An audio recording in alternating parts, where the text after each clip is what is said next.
So I've got blood vessels that run along the length of the horns, and as the wind hits it, it cools the blood off, which then circulates throughout the rest of their body, keeping them cool.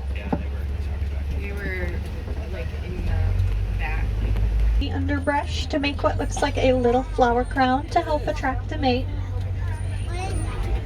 And up here, reticulated giraffe by its spotting pattern. Now the spots are a little bit more jagged and irregular. They're shaped a little bit like a puzzle piece.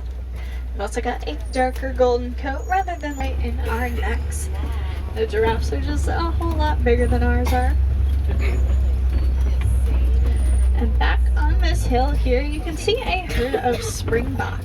They could actually be seen from outer space. When we do with our hands, we'll use them to trim the leaves off of trees to eat. They're kind of like the pruning shears of the savannah. So a lot of the animals out here, like the giraffes, perform incredibly important, and if any one of them were to go extinct, it would cause a devastating domino effect on the entire population. That's why it's so important for us to take care of these monkey in the world. You can see those colorful cheeks on their faces.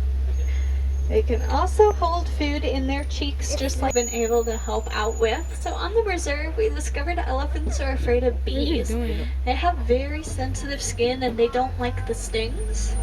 So we actually started making fences out of beehives to put around.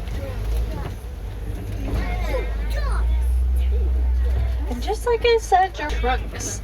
So that means they can reach out. Flamboyants, which I think is the perfect name for them. They're well known for that bright pink coloration. However, when they hatch, their feathers are actually gray. They don't get that pink color until they get older and eat bright shrimp. Eat more and more shrimp, that chemical will build up in their system, turning their feathers pink. Their name is a little misleading. You might think the term white comes from their coloration. It's actually a mistranslation of the leprechaun's word wide, which means wide, referring to the width of their mouths.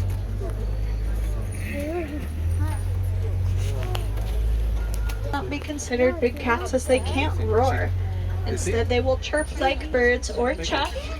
They can also purr like domestic cats do, but they couldn't roar even if they wanted to. At night, both the males and the females will hunt. However, if there are cubs in the pride, it will be the males who stay behind to watch them, while the females will go off and do the hunting all on their own. As you can see there, only the male lions have manes.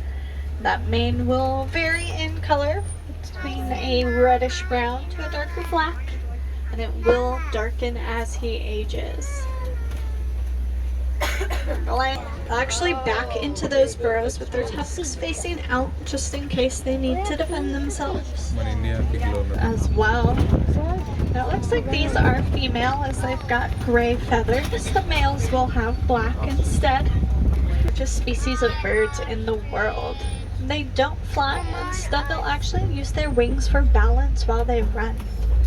If you look down as well, you can see a clutch of ostrich eggs. Now those things are huge.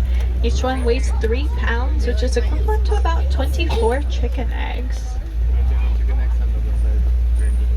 And now we are going. And it also looks like our warden's making one of those beehive fences I mentioned. Actually pet some dwarf goats similar to the ones we just saw. Now all those things, just like anything with live animals in the park today, will be closing at 4:30. So if you'd like to check them out, I'd recommend doing so sooner rather than later, just to make sure